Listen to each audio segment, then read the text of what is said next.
ಮೋದಿ ಎರಡನೇ ಬ್ರಹ್ಮಾಸ್ತ್ರ ಬರುತ್ತಿದೆ.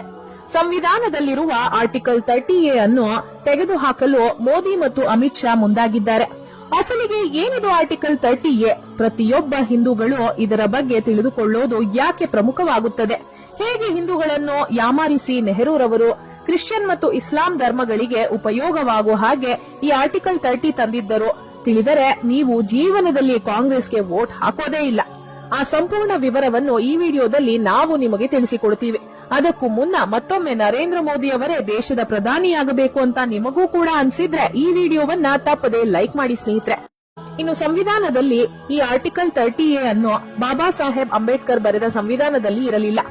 ಬದಲಿಗೆ ಪ್ರಧಾನಿಯಾಗಿದ್ದ ಜವಾಹರ್ಲಾಲ್ ನೆಹರೂರವರನ್ನು ಈ ಆರ್ಟಿಕಲ್ ಅನ್ನು ತರಲು ಮುಂದಾದರು. ಆದರೆ ಆಗಿನ ಗೃಹ ಮಂತ್ರಿಯಾಗಿದ್ದ ಸರ್ದಾರ್ ವಲ್ಲಭಾಯ್ ಪಟೇಲ್ ರವರು ಈ ಆರ್ಟಿಕಲ್ 30 ತರಲು ತೀವ್ರ ವಿರೋಧವನ್ನ ವ್ಯಕ್ತಪಡಿಸಿದ್ದರು. ಈ ಆರ್ಟಿಕಲ್ 30A ತಂದರೆ ನಾನು ಮಂತ್ರಿ ಸ್ಥಾನಕ್ಕೂ ರಾಜೀನಾಮೆ ಕೊಡುತ್ತೇನೆ ಎಂದು ಹೇಳುತ್ತಾರೆ. ಈ ವಿರೋಧದ ಕೆಲವೇ ದಿನಗಳಲ್ಲಿ ಅನುಮಾನಾಸ್ಪದ ರೀತಿಯಲ್ಲಿ ಸರ್ದಾರ್ ವಲ್ಲಭಾಯ್ ಪಟೇಲ್ ರವರು ಹಠಾತ್ ಮರಣ ಹೊಂದುತ್ತಾರೆ. ಇನ್ನು ಸರ್ದಾರ್ ವಲ್ಲಭಾಯ್ ಪಟೇಲ್ ಕಾಲವಾದ ಕೆಲವೇ ದಿನಗಳಲ್ಲಿ ಈ ಕಾನೂನನ್ನು ಜಾರಿಗೆ ತರುತ್ತಾರೆ ಜವಾಹರ್ಲಾಲ್ ನೆಹರೂರವರು. ಏನು ಈ ಆರ್ಟಿಕಲ್ 30A ಅಂದರೆ ಹಿಂದೂಗಳು ತಮ್ಮ ಹಿಂದೂ ಧರ್ಮವನ್ನು ಬೋಧಿಸುವುದಕ್ಕೆ ಅವಕಾಶವಿರುವುದಿಲ್ಲ. ಅಂದರೆ ಹಿಂದೂಗಳು ಪ್ರೈವೇಟ್ ಸ್ಕೂಲ್ ಮತ್ತು ಕಾಲೇಜ್ಗಳಲ್ಲಿ ಈ ಹಿಂದೂ ಧರ್ಮವನ್ನು ಎಲ್ಲೂ ಕೂಡ ಉಪದೇಶಿಸುವುದಾಗಲಿ ಬೋಧಿಸುವುದಾಗಲಿ ಮಾಡಬಾರದು ಮತ್ತು ಹಿಂದೂ ಧರ್ಮವನ್ನು ಬೋಧಿಸುವುದಕ್ಕಾಗಿ ಸ್ಕೂಲ್ಗಳನ್ನು ಆರಂಭಿಸಬಾರದು. ಅಷ್ಟೇ ಅಲ್ಲದೆ ಕೇಂದ್ರ ಸರ್ಕಾರದ ಸ್ಕೂಲ್ಗಳಾಗಲಿ ಮತ್ತು ರಾಜ್ಯ ಸರ್ಕಾರದ ಸ್ಕೂಲ್ಗಳಾಗಲಿ ಹಿಂದೂ ಧರ್ಮವನ್ನು ಬೋಧಿಸುವಂತಿಲ್ಲ.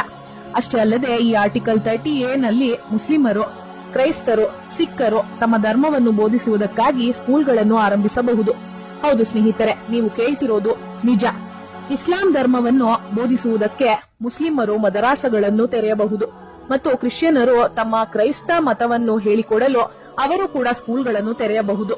ಅಷ್ಟೇ ಅಲ್ಲದೆ ಈ ಮದರಾಸಗಳಲ್ಲಿ ಕ್ರಿಶ್ಚಿಯನ್ ಸ್ಕೂಲ್ಗಳಲ್ಲಿ ಅವರು ಅವರ ಧರ್ಮದ ಬಗ್ಗೆ ಏನು ಬೇಕಾದರೂ ಹೇಳಿಕೊಡಬಹುದು.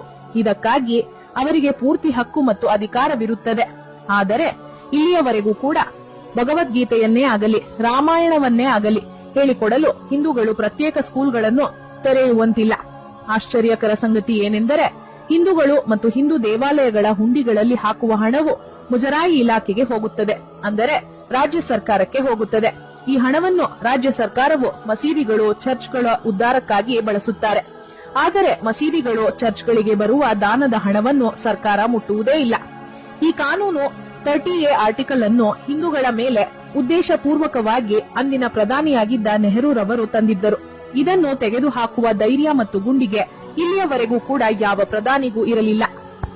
ಆದರೆ ಈ ಕಾನೂನನ್ನು ತೆಗೆದುಹಾಕುವುದಾಗಿ ಮೋದಿ ಸರ್ಕಾರ ತೀರ್ಮಾನ ತೆಗೆದುಕೊಂಡಿದೆ. ಇನ್ನು ಹಿಂದೂ ವಿರೋಧಿಯಾದ ಈ ಆರ್ಟಿಕಲ್ 30A ಅನ್ನು ಮೋದಿ ಸರ್ಕಾರ ಕೂಡಲೇ ತೆಗೆದು ಹಾಕಬೇಕಾ? ಹೌದು ಅನ್ನೋ ಹಾಗಿದ್ರೆ ಎಸ್ ಅಂತ, ಇಲ್ಲ ಅನ್ನೋ ಹಾಗಿದ್ರೆ ನೋ ಅಂತ ನಮಗೆ ಕಮೆಂಟ್ ಮಾಡಿ ನಿಮ್ಮ ಅಭಿಪ್ರಾಯವನ್ನ ತಿಳಿಸಿ. ಹಾಗೆ ಈ ವಿಡಿಯೋವನ್ನ ತಪ್ಪದೆ ಎಲ್ಲರಿಗೂ ಶೇರ್ ಮಾಡಿ. ಧನ್ಯವಾದಗಳು.